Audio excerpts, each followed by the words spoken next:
Today, the moral story is about the goose with the golden eggs.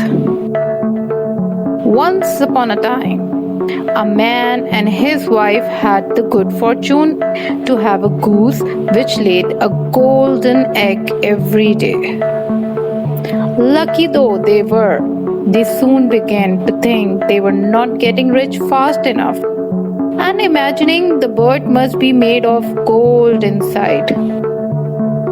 They decided to kill it in order to secure the whole store of precious metal at once. But when they cut it open, they found it was just like any other goose. Thus, they neither got rich all at once as they had hoped, nor enjoyed any longer the daily addition to their wealth. The moral of the story is think before you act. Until next story, take care and bye bye.